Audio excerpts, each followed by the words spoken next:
Olá, bom dia a todas e todos. Vou esperar vocês entrarem aqui. Bom dia, bom dia, bom dia. Bom dia a todas, bom dia a todos. Deixa eu esperar a Carol Quintana entrar aqui. Yuri já entrou. Deixa eu ver. Solicitação, não. Vou esperar a Carol entrar. Bom dia, boa quinta-feira para todas e todos. Ontem foi mais um dia quente. Estou esperando a Carol entrar aqui. Carol Quintana, que é uma educadora da região serrana do Rio de Janeiro. Obrigado pelo carinho aqui. Quando começar a conversa, eu apago os comentários. O pessoal do gado não entrou. O pessoal do gado acorda tarde, né? Deve ficar pastando de madrugada.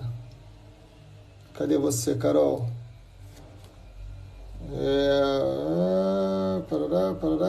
Carol Quintana, achei. Carol vai entrar aqui. Vamos falar sobre a região serrana, vamos falar sobre coronavírus. E aí, querida? Oi, Marcelo. Tudo bom? Como é que você Tudo tá? bom, e você? Você tá boa? Tô bem, e você? Tudo bem, eu estava provocando aqui os bolsominions, porque eles entram, né? Mas Eu até vi. agora eu não vi nenhum deles aqui, porque eu acho que eles ficam de madrugada, né, buscando alguma coisa que preste do governo, não acha, vai dormir tarde. E aí de manhã não consegue acordar. Mas daqui a pouco eles entram aqui. Mas ontem foi um dia, antes da gente começar a conversar, então, tem gente aqui me falando disso. Anteontem, nós tivemos uma informação importante e grave, que foi o Bolsonaro testar positivo, né? E óbvio que a gente jamais vai se igualar a ele com essa coisa de ter desejado que a Dilma morresse de câncer, né? Foi muito grave, porque o Bolsonaro não é um presidente ruim, ele é uma pessoa ruim, né? Você vê, ele vetou partes da lei que diz respeito, que é uma lei que eu sou autor, inclusive, que é uma lei que fala sobre assistência às populações quilombolas e às comunidades indígenas em relação ao coronavírus. E ele vetou uma parte, ele vetou várias, mas uma parte me chocou, que ele vetou o seguinte, a parte que diz da assistência de água, material de higiene e limpeza. Ele vetou isso. Quer dizer, é um negócio assim, que é um nível de... Não está na política, né? Está na desumanidade profunda, assim, grave, muito grave, né? É um negócio muito, muito impressionante. E ele testou positivo e depois ele foi dar uma coletiva e tirou a máscara, né? E aí o artigo 131, 132 do Código Penal é crime contra a saúde pública quando você leva pessoas a ficarem contaminadas, né? Então a gente entrou com uma representação contra ele no Ministério Público Federal. E ontem, você teve tempo de ver, mas muita gente que está aqui já viu, ontem o Facebook derrubou várias páginas relacionadas aos grupos bolsominions de gente ligada ao gabinete do ódio, ligada a eles, né? E aí eu entrei com uma representação, um ofício no Alexandre de Moraes, que é o juiz, que é o responsável dentro do Supremo pela investigação dos esquemas de fake news. E eu acionei o Alexandre de Moraes para que a gente descubra nessas páginas derrubadas pelo Facebook quais eram os conteúdos, por que foram derrubadas e vinculadas a quem, para saber se tem crime de gente ligada a eles, né? Então, é isso que a gente está ali, enfim, dando essa contribuição. Assim. Então, foram 2 dias de ações muito fortes. Uma no Ministério Público Federal e ontem no STF, porque uma é crime contra a saúde pública e a outra é crime contra a democracia, porque essa coisa de fake news é muito grave, né? Mas, enfim, queria agradecer a todo mundo, já tem mais de 250 pessoas, o pessoal vai chegando, obrigado pelo carinho de vocês, mas hoje é dia a gente ouvir a Carol. A Carol é uma amiga de longa data, a Carol é uma educadora, é uma professora da rede pública da região serrana aqui do Rio de Janeiro. Para quem não é do Rio, tem muita gente aqui que não é do Rio, já vi convite aqui para ir para Minas Gerais. Eu adoro Minas Gerais, né? E adoro a música, a comida, o povo de Minas.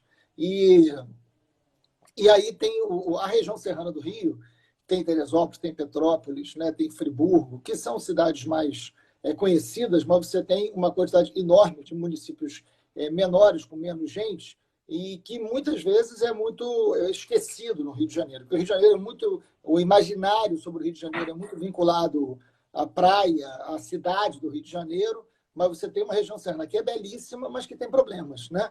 A Carol, uma educadora, mora em Teresópolis, e eu queria falar sobre educação, sobre coronavírus, sobre região serrana, porque a gente está dando espaço aqui, a gente falar de vários assuntos. Ontem eu estive aqui com o Sérgio Vaz, que é um baita poeta da periferia de São Paulo, falando sobre cultura. Foi maravilhoso. Amanhã à noite eu vou estar com a Mônica De Boll, que é uma economista muito bacana, né? Uma economista reconhecida internacionalmente, amanhã às 18 horas. E hoje a gente vai falar sobre esse Rio de Janeiro da região serrana. Carol, obrigado por ter vindo, né? Fala um pouco de você. Você está na rede pública, você é professora, se não me engano, da rede estadual, mas trabalha em Teresópolis. Você trabalhava numa escola rural, não sei se trabalha ainda, mas eu queria que você falasse como é que está a região serrana nesse momento. Gente, eu vou apagar aqui os comentários por enquanto, só para a gente ouvir melhor. Vamos lá. Ouvir e ver. Ô, Marcelo, bom dia, né? Obrigada aí pelo convite, prazer enorme estar aqui batendo esse papo contigo. Agradecer a todo mundo que está assistindo a gente, né? A galera aí de Teresópolis que eu vi também que já está, né? Bom dia a todos, todas e todas. E assim, só comentando um pouco o que você trouxe, né, em relação aos sites de fake news que foram derrubados, né? Foram mais de 200, né? Uma ação muito importante que atingiu aí quase 2 milhões de pessoas com desinformação. Então, assim, ação extremamente importante essa, né, para desarticular aí esse gabinete do ódio que promove discurso de ódio, né, fake news, e a gente não pode aceitar um ataque muito brutal à democracia. Então, saudar aí também essa ação, né, que você entrou, muito importante. Essa política da morte precisa parar, porque tem um impacto muito profundo, né, Marcelo? Porque a gente, às vezes, acha que é só no discurso, mas não é. Né, tem um impacto muito sério na vida das pessoas. Então, eu vou trazer aqui para a realidade de Teresópolis, porque eu sou professora, como você disse, da rede estadual de ensino, eu dou aula de sociologia para o ensino médio, né? No CIA José Francisco Lippe, estou morrendo de saudade da minha escola, estou morrendo de saudade. Você, como professor, sabe o quanto que a sala de aula faz falta, né? Eu tô assim já. E esse ensino remoto não dá, né? Não dá conta. A gente aí está trabalhando no esquema do Google Meet, pela plataforma do Google Classroom, mas a gente sabe aí que a desigualdade no acesso é muito grande, e agora, já passados aí 3, 4 meses dessa experiência, a gente, na verdade, sabe que ela não dá certo, né? São pouquíssimos alunos que têm condição de acesso, então, saudade muito grande da sala de aula, do contato com os alunos. Ainda mais numa escola rural, né? Não, com certeza. A questão do sinal, né? A internet deve ser maior ainda, eu imagino.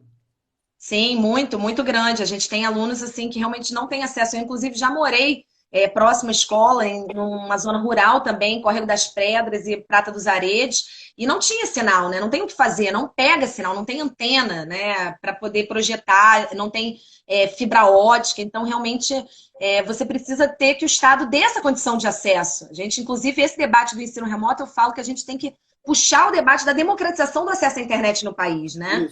O Estado tem que ser esse provedor, a gente tem que fazer esse debate, é inadmissível a gente não ter uma internet barata, disponível, de graça nas ruas para todo mundo. Você viaja para vários países fora aí, o Estado paga essa internet, né? É um direito o acesso à internet, é um direito fundamental. Você sabe, Carol, você está tocando num ponto muito importante. Hoje a gente é levado a fazer esse debate por causa da educação, né? Porque o que eu tenho falado, isso é muito importante, a sua reflexão sobre isso, porque a gente tem falado o seguinte, o Brasil é o 9º país mais desigual, tem um índice que mede isso, que é o índice de Gini. O Brasil é o 9º país mais desigual do mundo. Mas se você pegar isso no somatório do conjunto da sociedade, se você pegar o 1% mais rico do Brasil, e não os 10%, ou não, o 1% mais rico do Brasil, o Brasil é o país mais desigual do mundo, porque tem uma elite da elite que é o mais igual. E essa desigualdade, ela se espelha em várias circunstâncias. Não é só no valor da conta bancária, né? É no acesso a muitas coisas, a saúde, a questão ambiental, a educação, né? Então, assim, é uma desigualdade muito cotidiana. E essa pandemia, que é uma pandemia que hoje está matando os mais pobres, né? Está morrendo muito mais negro do que branco, isso não é por uma questão genética, isso é por uma questão social profunda de desigualdade, né? Hoje isso está chegando nas áreas pobres com dificuldade de saneamento, com dificuldade de isolamento, com dificuldade de isolamento, inclusive por causa do desemprego, né? Então, a desigualdade pode ser, se nós não tomarmos as medidas corretas, que a gente saia da pandemia mais desigual do que entrou. E aí uma tragédia completa. E um dos elementos que pode aumentar a desigualdade é exatamente a educação. As escolas privadas, ou pelo menos uma parte das escolas privadas, tem uma grande parte que não, mas uma parte das escolas privadas conseguem sentir menos o efeito do isolamento e da não aula presencial, pelo acesso que os alunos têm da internet. Então, a gente sempre debateu muito a democratização da informação. Só que agora, o debate da democratização da informação passa pela democratização da internet. Né? Não é só dos meios de comunicação, mas o debate da democratização à rede social. Isso vale para as áreas rurais, vale para as favelas, vale para tudo quanto é lugar. Né? Não, com certeza. Aqui a gente percebe muito isso, né? Porque essa desigualdade, ela é brutal. E eu vou te falar, Marcelo, eu acho que mesmo na rede privada, a gente sabe que há essa diferença, né? Os alunos da rede privada têm muito mais acesso às condições do ensino, porque as condições de ensino, né? A escola pública, ela trabalha com as questões sociais, né? Ela é fundamental. Todo professor de escola pública sabe que a escola pública no Brasil, ela tem um papel de assistência social fundamental, na qual a gente vê muito dos nossos alunos tendo ali na escola a única alimentação saudável do dia. Né? A escola cumpre um papel muito importante. Eu costumo dizer que os dois maiores segmentos que chegam à população, a maior parte da população brasileira, é a escola e a polícia militar. Né? Porque a escola você tem lá dentro daquela comunidade, ela presta aquele papel de assistência social, né? Então ela está ali muito importante também essa questão social do que só apenas conteudista, né? Que a gente às vezes fica muito preocupado com essa questão conteudista e esquece que o conteúdo é importante, mas a gente tem que ter um acolhimento para as nossas crianças, os nossos adolescentes, que vêm, às vezes, de contextos sociais muito duros, muito pesados, né? Exatamente. Então, essa desigualdade, ela é brutal. Mas mesmo os alunos da escola privada, ô Marcelo, eles também estão sentindo, sabe? Porque eu acho que também é uma questão desse distanciamento da educação presencial. A gente sofreu um baque muito grande, né? E óbvio que eu não defendo a abertura das escolas agora, a gente já vê o secretário Pedro Fernandes se mobilizando, a gente já tem recebido algumas informações nos nossos grupos, né? Então a gente no CEP, né? Eu sou coordenadora do CEP Teresópolis, né? O Sindicato dos Profissionais da Educação, a gente já tem feito esse debate todo, né? De que a gente não defende a abertura das escolas agora, a gente não tem condição de voltar, Marcelo, a gente está vendo os números aí só aumentando, o Brasil tem uma das curvas mais ascendentes, né? Então, a gente vai ver um genocídio, já tem literalmente. Uma semana, Carol, só para quem está assistindo a gente, eu mais uma vez agradeço muito a companhia e o carinho de quem assiste a gente todos os dias aqui, né? Mais de 200 pessoas, obrigado. É muito assim, a gente já mais de uma semana que a gente tem 1.200 pessoas por dia mortas no Brasil e subnotificados, porque a nossa testagem é pequena. Eu estava vendo os números aqui, se eu não tiver atualizado, você me corrige, mas Friburgo já registrou 40 mortes, Teresópolis 57 e Petrópolis 119 mortes. Correto. Isso que eu consegui ontem, né? Se não tiver atualizado. Não, correto. Eu ia até trazer os dados de ontem, né? Porque ainda não saiu, eles liberam a partir das 3 horas. A gente teve aí 1.699 casos confirmados da Covid aqui em Teresópolis, já são 57 óbitos e a gente está chegando aí a 67% da taxa de ocupação. E lembrando, Marcelo, que nós aqui em Teresópolis, nós não temos um hospital público. Isso é uma coisa muito grave. E a gente não tem hospital de campanha. Então, o que a gente vê aqui? Aquele aluguel nos hospitais, nos 2 hospitais privados que a gente tem. Então, a gente ainda vê uma transferência do dinheiro público, né, para a iniciativa privada. Para a rede privada. Então, assim, eu acho que se a gente já vivia uma crise da saúde aqui no município, eu acho que a pandemia escancara, né? Porque uma coisa que eu venho conversando muito também é que hospital de campanha é importante, mas quando que um hospital não é importante? Como é que você vai desmontar um hospital? Um hospital não se desmonta. Por quê? Porque é uma necessidade constante das Claro, pessoas, né? Então, o que a gente tem que defender aqui, e eu venho puxando esse debate aqui na cidade, né? É que a gente tem que pedir aí um hospital público. Agora é hora da gente valorizar, né, o SUS, os nossos profissionais de saúde. A gente vê a importância, né, de um hospital na cidade. E é engraçado como é que esse debate não passa, né? A gente tem um prefeito aqui que é o Vinícius Clausen, ele é do PSC, do partido do Witzel, e ele é um empresário, ele é dono de restaurante, né? Então, ele tem essa perspectiva empresarial da política. Então, para ele é super confortável ficar fazendo essa transferência do dinheiro público para o privado. Mas quando, na verdade, o que a gente deveria estar aqui, Marcelo, era demandando um hospital público, né? Que já claro. é uma necessidade e agora a pandemia só evidencia. Está com 60% dos leitos da região ocupados, é isso? 67, estão com 67. Quase Mas às 70. vezes, Marcelo, ele faz umas manobras, do tipo assim, manda 4 pacientes, 3 pacientes para Volta Redonda, aí baixa, entende? Ele também faz uns esquemas como esses, para poder permitir ainda a manutenção da abertura do comércio, que a gente abriu também no dia 6 de junho, né? E assim, os casos aumentaram também, mas o comércio está aberto.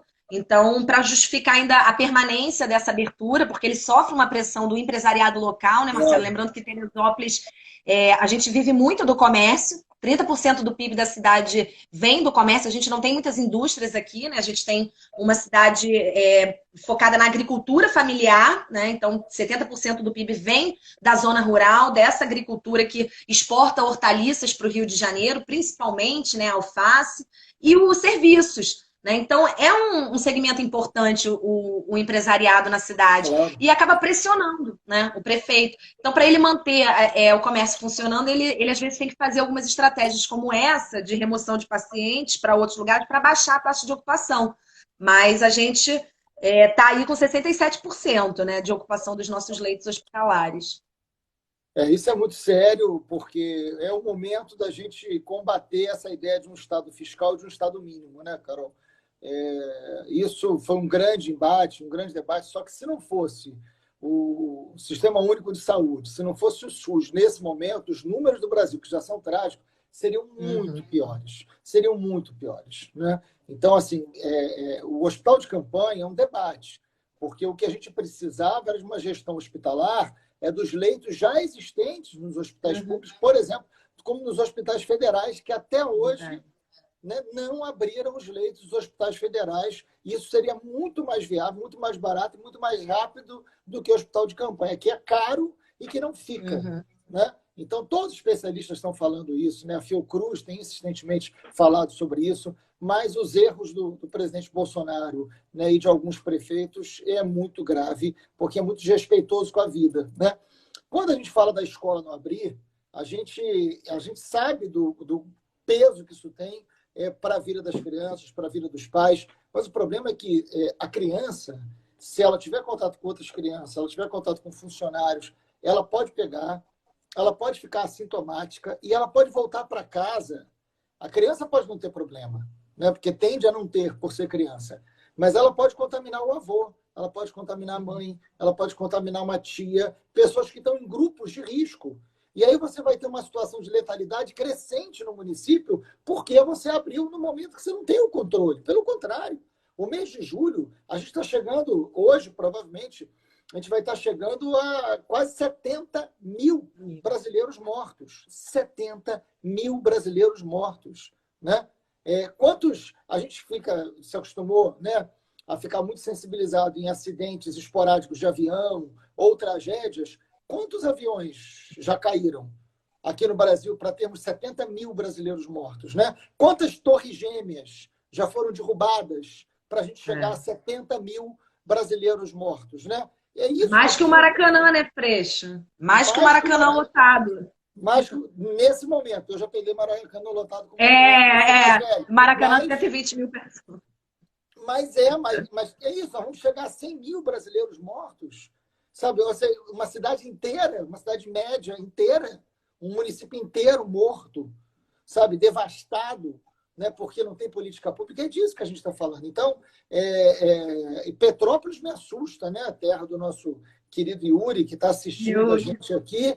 119 mortos em Petrópolis, né? Então, assim, Petrópolis é uma região que tem mais turismo, não sei se isso tem alguma relação com o maior número de mortes, é mais difícil, é uma cidade que depende também do turismo mais do que Teresópolis, talvez mais do que Friburgo. Agora, tem diferenças entre as regiões, né? Isso também para pensar um pouco a região central, porque Friburgo, por exemplo, tem uma universidade, né? Tem um setor da UERJ. Teresópolis não tem. Falando de juventude também, de expectativa, assim, é isso, uma parte importante do PIB vem da atividade rural, né? Agricultura familiar, etc. E, tal. E 30% da atividade de comércio, né? Do serviço. E a juventude da região serrana? Qual é o destino? É ter que sair de Teresópolis?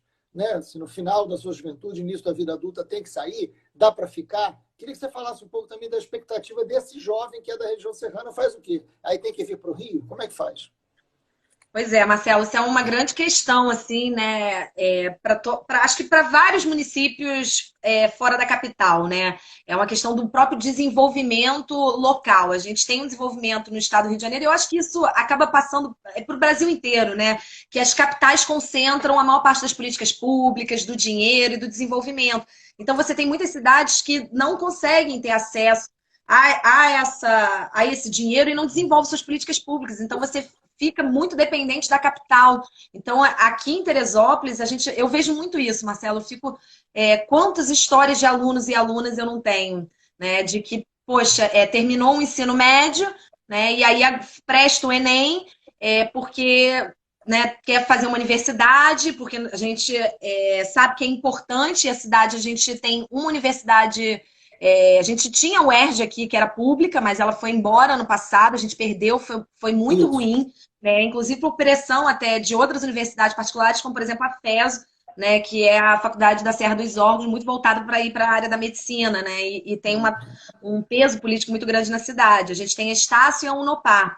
Mas é isso, né? Os jovens que não têm condições de pagar uma mensalidade. São 3 universidades privadas hoje em Teresópolis. São 3 privadas. Sendo que a Estácio é recente e a Unopar trabalha muito com ensino à distância, aquele meio a meio, né? Então, acaba sendo, sim, uma opção para muitos jovens que vêm da escola pública, porque tem uma mensalidade mais barata, a FES tem uma mensalidade mais cara, né? Então, acaba pegando mais os filhos da classe média, da elite da cidade. Né? E aí eu vejo muitos meus alunos, eu sempre incentivo, e isso foi uma coisa muito bacana, Marcelo, de ver, porque quando eu entrei, né, no CIE José Francisco Lippe em 2010, eu tinha pouquíssimos alunos que passavam na universidade pública. E esse número foi aumentando ao longo desses 10 anos, né? Então, a gente pôde ver aí muitos alunos entrando, 20 alunos de uma turma de 40, entrando nas universidades públicas. E aí acabam indo para onde, né? Para o Rio de Janeiro, para poder estudar, fazer uma universidade, porque aqui não tem. Ou Juiz de Fora, que a Federal de Juiz de Fora também é muito buscada, né? Porque é próximo daqui, então perto, o nível... O custo de vida é mais barato também. Só que o que acontece? Essa é a questão. Muitos não conseguem se formar. E aí tem que retornar para a cidade. Por quê? Porque assistência estudantil, a gente sabe que não existe muito. É difícil conseguir um lugar no alojamento. Os aluguéis são muito caros. O fato de não pagar a universidade não cobre os custos de você morar em outra cidade. Muitas famílias não conseguem isso, né? Muitas não conseguem. E aí é muito triste ver quantos alunos já tiveram que retornar. Poxa, professora, eu passei para letras na FRJ, só consegui ficar 2 anos porque não tinha como me bancar, minha família não tem como me bancar. Aí volta para a cidade. Aí volta para a cidade, não tem essa oportunidade de estudar porque tem que pagar uma universidade, né? E aí aquela que consegue ter acesso, que é a Unopar, que às vezes tem uma mensalidade de 170, 180, a gente sabe que não tem uma qualidade no ensino, né, Marcelo? Essas universidades... por exemplo, o curso de educação física totalmente à distância. Como é que você faz um curso de educação física totalmente à distância, porque é uma disciplina, né, que é uma profissão que depende muito do corpo, daquele contato, né? Então você tem uma precarização do ensino também. Então, muitas vezes, aquele aluno que já tem a dificuldade, aquela família que tem dificuldade, gasta seus últimos recursos num curso que não tem qualidade. Né? Não, é importante quem tá ouvindo a gente, Carol, só para reforçar o que você está dizendo, você fala assim, mas o que você quer? O cara passa para o UFRJ ou passa para a Universidade de Juiz de Fora e você quer que o Estado banque? Sim. Sim, porque isso é investimento. Isso não é... Aí é que eu acho que entra uma reflexão importante, né? Quando a gente fala de educação, a gente está falando de investimento, a gente não está falando de despesa. Essa mudança de concepção que, por exemplo, vários países da Europa já tiveram. Então, vamos lá, vamos dar um exemplo concreto. Eu fiquei 20 anos em sala de aula, né? e trabalhei muito em ensino médio, enfim, trabalhei com pré-vestibular popular, e eu vi isso muito de perto. Então, vamos lá, você pega um garoto que vai fazer letras, né? Ele vai passar para o FRJ. Ele tem condição de morar no alojamento do FRJ? Ele tem condição de comer no bandejão? Ele tem condição de um valor de passagem? O investimento do Estado não é um investimento tão grande. Agora, esse garoto formado, ele devolve ao Estado muito mais do que o Estado investiu. Essa é a questão central que a gente tem que entender. Você bancou esse garoto, a escola infantil, o ensino fundamental, o ensino médio. Aí ele vai para a universidade pública. Se ele não termina, essa é uma despesa muito maior que você teve do que ele terminar, do que ele concluir o curso. Porque ele volta e ele vai trabalhar como um educador. Né? E aí ele alimenta um processo. Falando no caso de alguém que vai fazer letras, você deu esse exemplo. Então, assim, é muito importante entender que a educação é investimento. Né? É investimento, não é o contrário disso, não é uma despesa. Né? E uma outra coisa que me incomoda também, Marcelo, não só, eu concordo plenamente com você, é investimento na sociedade, inclusive papai Durkheim da sociologia já falava, quanto mais desenvolvida uma educação, um sistema escolar, mais desenvolvida é uma sociedade, é uma comunidade, né? Então, isso, é um bem maior para a sociedade. Mas a lógica capitalista que me incomoda, eles veem a educação como negócio, né? A aluno é mercadoria, a escola é fábrica. Então, essa lógica produtivista dentro da educação, ela é muito danosa, né, Marcelo? Porque a gente, inclusive, vê pouquíssimos educadores à frente de secretarias de educação e de ministérios da educação. A gente vê economista, a gente vê administrador, né? A gente periga ver militar, mas a gente não vê, de fato, o educador, né? Aqui na Secretaria de Estado de Educação temos um dentista. Deu uma congelada aqui. Espera aí. Não sei se foi a minha internet. Entrou um negócio de uma conta aqui, o Google me tirou, mas voltou. Mas, enfim, essa questão da lógica empresarial da educação, que eu acho que é um grande problema. Marcelo, eu queria te fazer uma pergunta, na verdade. Eu estou curiosa, queria que você me desse umas informações lá do Congresso. A gente está muito preocupado com a questão do Fundeb, né? Que é o Fundo de Desenvolvimento da Educação Básica, que eles ainda não votaram.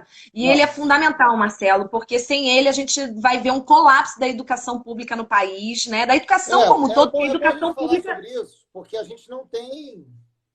Peraí, acho que está congelando de novo aí. Voltou? Congelou de novo, Marcelo? Para mim não está, não. Está rolando.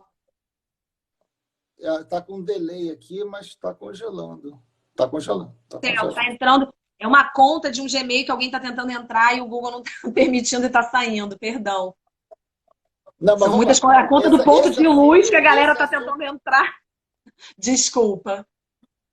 Esse assunto da educação... Eu, na verdade, eu só queria só, antes de você falar do... Perdão, tá demais. Só queria dar uma informação do Fundeb aqui de Teresópolis, né? Porque ele é muito importante. Só para vocês terem uma ideia, em 2019 veio do Fundeb 86 milhões para a educação no município. Né? A prefeitura só completou com 32 milhões. Ou seja, o salário integral dos profissionais de educação de Teresópolis vem do Fundeb. Então a gente fica muito preocupado. Merenda escolar, salário, investimento. O Fundeb é o que segura a vida dos municípios. É muito bom dar esse exemplo de Teresópolis concretamente, né? Ou seja, se não é o Fundeb, se o Fundeb não é aprovado por algum caos... Bom, primeiro que a gente precisa lembrar que nesse momento que a gente está conversando, nós não temos ministro da Educação. Aliás, nós não temos ministro da Educação desde que o Bolsonaro assumiu, porque não dá para considerar que aquele estopor foi um ministro da Educação. Né? Um cara que sai... E se alguém tiver alguma dúvida, né? Alguém que sai fugido, fingindo que ainda era ministro, usando um passaporte diplomático que não teria mais direito porque não era ministro, retardam a sua demissão para que ele possa sair do Brasil usando o passaporte no momento em que, se ele tivesse um passaporte comum como cidadão, ele não sairia, porque ele só entrou nos Estados Unidos com um passaporte diplomático que ele não poderia mais ter. Porque ele não era mais ministro. Fazem a demissão dele no sábado e depois retroagem com a data. Então, assim, é um negócio que é de uma baixaria que é de assim, imaginar que um ministro da Educação se submete a algo tão baixo, tão leviano, né, de um exemplo a não ser seguido por ninguém, né? Então, realmente, é um ministro da Educação que só fez balbúrdia, como ele dizia, né? Que não produziu nada, nada. Ficou estimulando ódio, né? Assim, sendo um secretário do caos ali do Bolsonaro. Realmente, a educação que já teve, assim, já tivemos Darcy Ribeiro, Anísio Teixeira, Paulo Freire. A gente tem tantos educadores, tantos escritores, né? E educadores do dia a dia, educadores das cidades, educadores das periferias, né? Professores que trabalham em 4. Eu já cheguei a trabalhar em 6 escolas ao mesmo tempo, né? Eu fiquei 20 anos, sustentei meus filhos com um salário de educador, né? Assim, fui professor do meu filho, sabe? Então, assim, fui professor do meu irmão, dos meus sobrinhos, né? Essa coisa de você dar aula no bairro e conhecer todo mundo. A educação é uma magia, uma coisa tão importante, uma coisa tão transformadora. Dei aula em prisões, dei aula em favelas, trabalhei de graça como educador, alfabetizei adultos. É um negócio tão extraordinário, é tão bonita a prática da educação que você não pode pegar um país com uma história tão bonita de luta de educadores e entregar na mão de um vagabundo, né?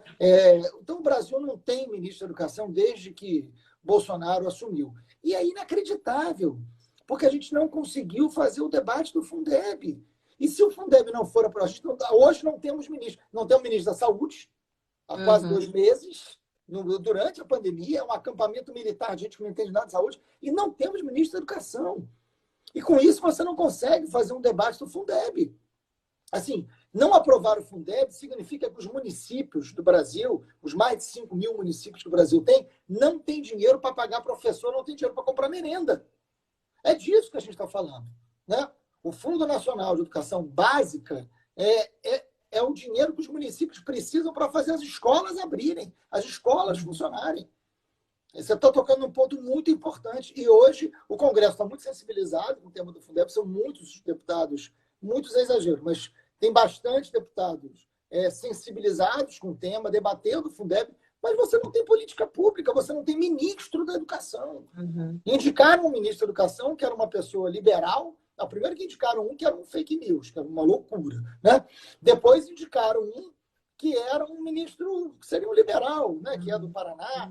E aí o gabinete do ódio, as pessoas que eram mais ligadas ao Van Traub, brecaram. Falaram, não, tem que ser alguém que o Olavo de Carvalho gosta. Olha que ponto a gente chegou. E aí não tem ministro. Simplesmente não tem ministro da Educação e o debate do Fundeb está parado. Você imagina o que vai ser de Teresópolis, o que vai ser de cada município onde vocês estão assistindo. Né? Quem mora em municípios, assim, não tem dinheiro. Se não tiver aprovação no Fundeb, a educação pública para. Simplesmente é isso. Não, eu estou muito preocupada com esse debate, né? A gente vem aí na campanha do Vota Fundeb, porque ele é fundamental. E, Marcelo, é justamente esse período da pandemia que a gente tem que fechar a escola, né? A gente tem que fechar para preservar. A gente estava aqui já conversando sobre o risco de contaminação, trazer dados aqui de uma pesquisa da Oxford que diz que uma turma de 20 alunos, porque esse é o protocolo que eles estão colocando, turmas assim de no máximo 20 alunos, né? Mesmo uma turma de 20 alunos pode chegar a transmitir para 808 pessoas, né? Devido ao grau de contágio e disseminação. A gente que trabalha em escola, a gente sabe o quanto essas doenças se espalham. É conjuntivite, é gripe. Quando a gente está doente, a gente não pode ir para a escola, porque já é um local de disseminação. Por isso que a escola é a primeira a parar e a última a retornar. Então a gente defende esse fechamento. É bom. Uma criança com conjuntivite, a escola orienta de ficar em casa. Sim, sim.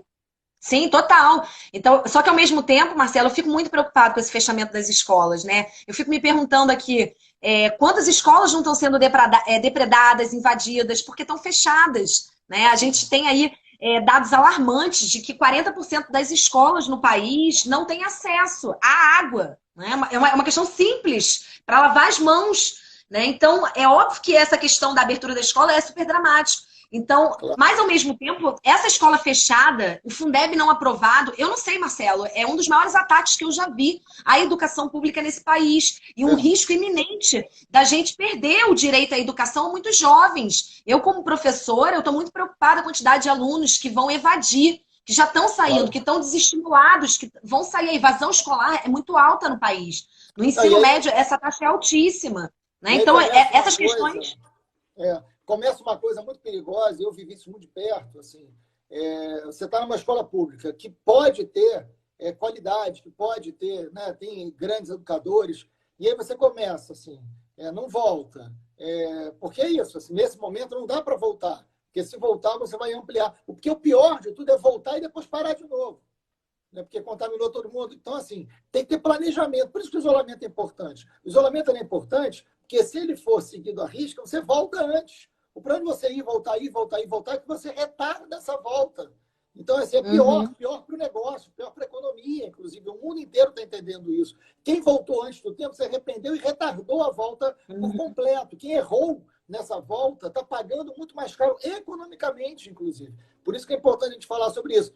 Agora, o problema é que começa assim, uma escola particular pequena, com poucos recursos. Aí a mãe fala, olha, eu sou dessa escola pública, ela é até melhor, mas eu vou tirar e vou botar na escola particular pequena. E essa escola particular garante um ensino pior do que o da escola pública, porque aquela escola, como a gente fala, fundo de quintal, né, que, enfim, pode ter ser feito com dignidade, mas com recursos muito, muito pequenos e muito limitados, né? Então é muito grave, assim. Não aprovar muito, não. E essa questão da escola particular, Marcelo, só trazer aqui, a gente está vendo aí muitas escolas particulares que são pequenas, porque a escola é justamente por não trabalhar nessa lógica capitalista, de que tem que dar dinheiro, né? A educação é um direito, não é um serviço acima de tudo. Então a gente sabe que as escolas pequenas estão sofrendo muito, muitas estão perigando fechar, porque não tiveram acesso ao pequeno, né, o crédito ao pequeno e médio empresário, que o governo Bolsonaro tanto dificulta, que o Paulo Guedes tanto dificulta. Então são as escolas grandes, que têm um capital de giro grande, que vão conseguir segurar. Essas pequenas, elas estão atoladas. E aí o que acontece? Demite professor. E aí você tem um número maior de demissões, né? Mesmo essa escola pequena, ela também está com muita dificuldade. E é nesses períodos que a gente vê a importância da escola pública. Por quê? Porque a escola pública está lá. Né? Eu dou aula numa escola, cara, que é excelente, Marcelo. É conhecida aqui na cidade como uma das melhores escolas públicas da cidade. Ganhou já vários prêmios de referência em gestão. Saudar aqui a diretora Marlene Cupertino, que é uma grande educadora. Está aí há muito tempo trabalhando com a educação no município, já foi secretária municipal de educação e faz um trabalho belíssimo na escola, né? Eu tenho um orgulho enorme, Marcelo, porque assim, se eu te falar que eu nunca encontrei condições de trabalho tão boas quanto eu tenho no CIA, né, cara? Assim, nem escola particular que eu dei aula. Eu tenho televisores, né? Eu tenho internet, eu tenho uma educação muito boa. Óbvio que uma educação pública, né? Ainda amparada pela SEDUC, mas com um corpo docente excepcional, né? Porque os melhores professores estão no serviço público, né? Estão na escola pública. Porque, inclusive, a longo prazo, a educação, o magistério no ensino público que acaba te dando mais garantias. A gente tem ainda plano de carreira, né? Coisa que muitas vezes a gente não tem no ensino privado. A gente está aí lutando, porque há um ataque muito grande aos nossos direitos, né? Só que lembrando que nós, professores da Rede Estadual de Ensino do Rio de Janeiro, estamos há 6 anos sem reajuste salarial, Marcelo. A gente está com uma defasagem enorme no nosso salário. A gente está ganhando muito pouco. Os inspetores não estão ganhando um salário mínimo. Né? Eu tenho um inspetor colega meu na escola que fala, Carol, eu trabalho como entregador de uma pizza e é o que banca a minha família, porque meu salário como inspetor não dá conta, porque está muito baixo. Né? Então a gente já vem nesse ataque. Você sabe que meu pai foi inspetor de colégio público a vida inteira. Meu pai que faleceu. Ah, que legal! Meu pai foi inspetor de colégio público, trabalhou no Macedo Soares, trabalhou em várias escolas, que é uma escola que fica no Barreto, aqui divisa Niterói e São Gonçalo. Meu pai foi inspetor de colégio público a vida inteira e minha mãe foi secretária de escola pública, trabalhou na secretaria de escola pública a vida inteira. Então, eu tenho 2 pais que antigamente chamava de apoio, né? E é um nome ruim, porque, na verdade, são educadores. O inspetor é um educador. Né? E nós temos, por exemplo, antigamente a gente tinha os porteiros, tinha as merendeiras, né? E houve um desmonte da educação pública muito grande, em termos salariais, das perdas salariais de todos os educadores, e também de algumas categorias que foram sendo desintegradas. Né?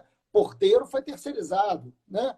Merendeiras, muitas escolas perderam o seu espaço. Terceirizaram também, né? E terceirizado posteriormente. Então, e isso vai precarizando o trabalho. A gente está vendo isso, né?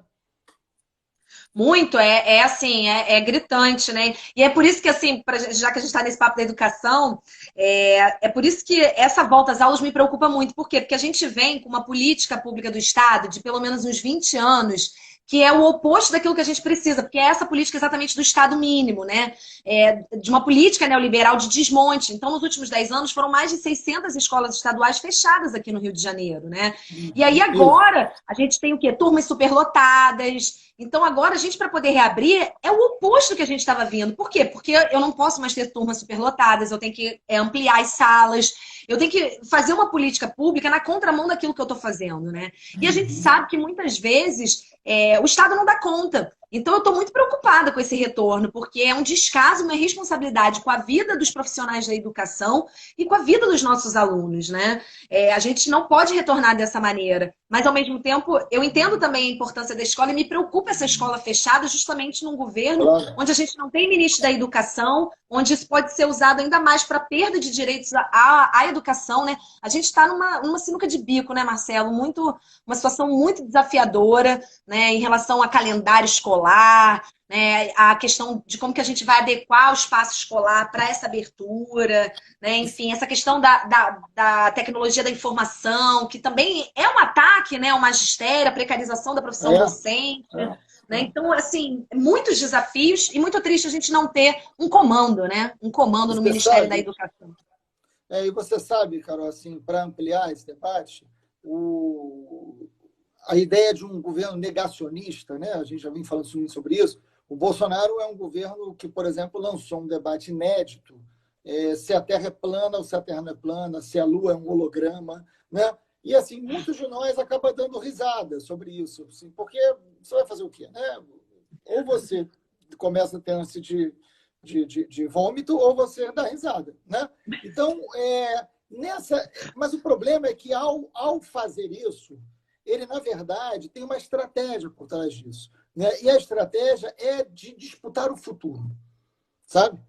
Quando ele coloca um Ivan Traub para ser ministro, quando tira e não bota mais ninguém, e agora ele quer um fundamentalista na educação, né? É isso, que eles não têm ministro até agora, porque eles querem um fundamentalista.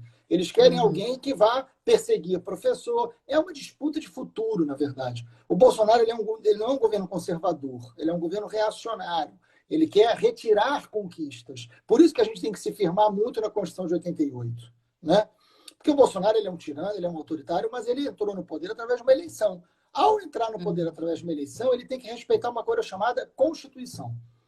Por isso que é muito importante a gente resgatar a Constituição de 88, né? O que a Constituição de 88 fala da educação? O que a Constituição de 88 fala de saúde? O que a Constituição de 88 fala dos direitos civis, né? O artigo 5º da Constituição diz o quê? Né? Então, assim, eu acho que a gente resgatar a Constituição é dizer o seguinte: qualquer pessoa eleita tem que respeitar a Constituição de 88. E esse é o enfrentamento que a gente tem que fazer ao Bolsonaro, né? Porque nós temos uma base legal para fazer isso. Quando ele ataca as instituições, quando o Bolsonaro ataca o Congresso, ataca o Supremo, ele, na verdade, quando ele fala de intervenção militar, quando ele vai num ato que prega o fechamento, e eles estão sendo investigados, as instituições têm que reagir a isso, estão reagindo, por isso que ele está de bola mais baixa, também por causa da prisão do Queiroz e por causa das investigações que cada vez mais mostram a família com uma prática muito criminosa, né?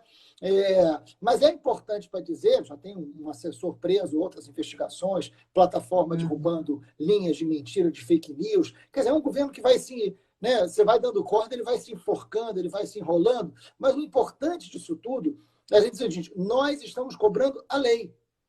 A gente está cobrando... Defender o Fundeb é dizer que a gente quer que o governo cumpra a lei. Defender a Constituição de 88 é dizer que tem que cumprir a lei, né? Porque esse é o debate, é um debate de legalidade que a gente está fazendo com o Bolsonaro. Sim, né? É a defesa da democracia. Ganhar a eleição não o torna dono das pessoas, dono da Constituição ou dono da vida. Ele não pode fazer o que ele quer. Né? Não é, assim, desculpa, mas ele não ganhou o poder através de um golpe. Ou pelo menos não através de um golpe. Ele ganhou uma eleição. Ganhando uma eleição, tem que respeitar a Constituição. Esse é o debate que a gente está fazendo. Então tem que aprovar, tem que ter um ministro que pode pensar o que quiser pensar, mas tem que cumprir a lei. Entendeu? Então essa é a briga que a gente vai ter que fazer com eles, né? E Marcelo, também, um ministro que não persiga professores e mais, assim, que eu acho que essa questão que eles nos acusam, né, de doutrinação ideológica, né, essa ideia do escola sem partido, que já é algo que a gente vê mobilizando, por mais que o STF tenha considerado inconstitucional, a gente sabe que socialmente nós, professores, já estamos sendo vigiados. Eu, há 4 anos atrás, eu fui mandada embora de uma escola particular porque as minhas aulas eram muito ideológicas. Essa foi a justificativa que me mandaram embora. Então, ou seja, no ano do golpe, 2016, né? Isso já é um processo que está vindo. Então, nós, enquanto professores, a gente já sente isso em sala de aula. E eu vou te dizer mais, Marcelo. Eu acho que uma grande coisa que incomoda, e eu acho que o ataque não só à educação, ao professor, mas principalmente a minha disciplina, que é a sociologia, é pela discussão de gênero dentro das escolas, né? Isso daí é algo também que permeia muito. Por quê? Porque eles, cara, né, vem nessa ideia louca aí da perseguição à comunidade LGBT, que é algo que fez Bolsonaro se alçar, né? A gente vê aí, lembra 2014, que o primeiro grande esquema de fake news que acho que explode é a questão do kit gay, ele dissemina aquela ideia quando, na verdade, era um programa comandado pela Unesco de formação ao professor para lidar com casos de homofobia na escola. Era um projeto Escola Sem Homofobia, né? Não tinha nada daquilo que ele for falar que vai ensinar a ser gay. É um equívoco do começo ao fim, porque ninguém ensina ninguém a ser gay, né? E era uma cartilha de formação para o professor para poder lidar com as questões de LGBTfobia, que são muito latentes, questões de machismo, de racismo.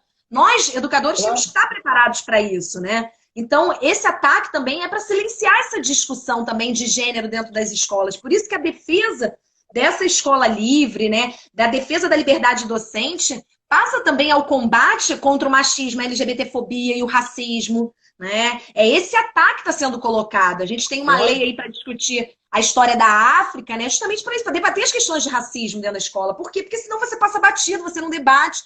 O currículo é contado a partir da perspectiva do homem branco europeu. E aí você silencia a maioria da população, inclusive a maioria da população que está naquela escola pública, que é a população negra desse país, né? E esse é um desafio mundial. Esse é um desafio mundial, Carol. Nós tivemos agora, ontem, uma atleta britânica, negra, e o seu marido é um português também, atleta, e eles estavam num carro, enfim, deve ser um carro luxuoso, bom, enfim, são 2 atletas de alta performance, com os filhos, foram revistados pela polícia, se não me engano, em Londres, posso estar errando a cidade, e foram revistados algemados, claramente movidos por um racismo. Então, a gente não está falando de algo que é só do Brasil. Nós tivemos agora o episódio do Floyd, nós tivemos o episódio da Marielle, mais cá pertinho da gente, né? Nós temos exemplos de tragédias envolvendo racismo. Então, como que em sala de aula eu sou um professor de história? Então, se eu vou dar aula de Brasil Colônia, como durante 20 anos fiz isso, né? Eu vou dar aula de Brasil Colônia, eu vou falar da escravidão, né? Eu vou falar da família patriarcal. Você não vai vincular isso à violência de gênero, você não vai vincular isso ao feminicídio, sendo que é uma coisa que as famílias vivem, que as crianças vivem. Isso não significa transformar ninguém em alguém de esquerda, ou transformar. Não, isso significa falar da vida, isso significa falar de algo que essas pessoas vão. A gente tem que ser educado para a vida, educado para passar no vestibular, para passar de ano, para ter escolaridade, para ter profissão e para saber viver melhor, para ser melhor. Né? Para não provocar o mal, para não agredir ninguém, para não ser violento. Isso é papel da educação, de construir um mundo melhor. O educador é, sim, comprometido com um mundo melhor. É disso que eles não querem, né? Porque querem um mundo com mais conflito, com guerra. É isso. A gente tem um presidente que, no lugar de estar entregando respirador, está liberando armas. Né? Nós, educadores, não. Nós, educadores, não. A nossa cabeça, como diz o poeta Sérgio Vaz, a nossa cabeça borbulha, o pensamento se aquece, porque no coração tem chamas. Né? Então é isso, assim, o educador é movido por isso. Né? O educador não é movido pelo ódio, o educador é movido pela esperança. Por isso incomoda tanto, por isso é tão perseguido. Por isso não tem ministro da educação. Por isso não aprova o Fundeb. Porque a educação incomoda os autoritários. Né? Sim. Vamos seguir. E essa questão, ela é muito forte, né? Porque você vê que é uma demanda dos alunos, né? Eles querem discutir, eles às vezes pedem. A gente precisa atualizar o currículo. Se eles querem discutir gênero, porque as coisas estão aí. Então, por exemplo, é uma coisa que eu não abro mão nas minhas aulas, é discutir gênero e sexualidade. Aí a gente vai discutir sobre, né, a formação do movimento LGBT. Eles me perguntam, professora, o que é uma pessoa trans? Professora, o que é ser bissexual? Gente, isso faz parte da vida em sociedade. A sexualidade faz parte da nossa condição humana. Né? Você então, não a gente precisa discutir. Ou transformar alguém a ser o que eles não são. Sim, claro. Marcelo, precisam ser pessoas boas. Falar. Claro, não tem problema. Não, Não, eu sempre dou esse exemplo, assim, ninguém, é só se colocar no lugar, você enquanto heterossexual, alguém pode te obrigar a gostar de uma pessoa do mesmo sexo? Não, porque isso é teu, é a tua afetividade, é a construção da tua identidade, da tua sexualidade, do teu desejo, é a mesma coisa. Você não pode obrigar ninguém a gostar, uma mulher gostar de outra mulher, ou um homem gostar de um outro homem. Isso faz parte da construção do desejo dessa pessoa, que é um caminho que ela constrói de acordo com o seu grupo social, com o seu meio, né? Tanta coisa complexa. Até hoje a gente tem tanta coisa da medicina, da psicanálise para entender a nossa identidade, a nossa sexualidade, né? E quando a gente discute essas questões, o que a gente está tentando fazer é justamente isso, construir um mundo melhor, menos violento, para que a gente não chegue, por exemplo, às taxas alarmantes que a cada 16 horas uma trans é assassinada no país. Né? Que o Brasil é o país que mais mata a comunidade LGBT no mundo. E não mata só de violência física, mata também por depressão, por suicídio. A comunidade LGBT que está mais suscetível à taxa de suicídio, né? Porque não tem aceitação. Então, é justamente para a gente lutar contra isso, né? Enfim, que a gente tem que discutir isso na educação, né? Não, é muito importante. Você sabe que uma vez... porque isso não é um debate. O Brasil é um país conservador, né? O Brasil é um país que tem uma tradição de muita violência dentro das famílias. E a gente pensa o quê? Nas famílias, o ideal não é você conversar. Se você tem um filho que ele não é aquilo que você gostaria que ele fosse, ele deixa de ser seu filho e você age com violência? Não, né? Racionalmente, não é o que ninguém vai querer para o filho, né? A educação é uma relação de amor. E é uma relação de afeto. Acima de tudo, a educação é uma relação de amor e uma relação de afeto, uma relação de compreensão. Né? O Leminski tem um poema que eu gosto muito, que ontem a gente ficou falando sobre poesia com o Sérgio Vaz, que ele fez esse negócio de ficar buscando ser o que a gente pode nos levar além. Né? Então, é isso, a gente pode ir um pouco além do que é óbvio, né? E conversar, e não ter essas barreiras do que é possível conversar. Eu sempre fui muito do diálogo, da conversa. Se não fosse o diálogo, eu não teria sobrevivido.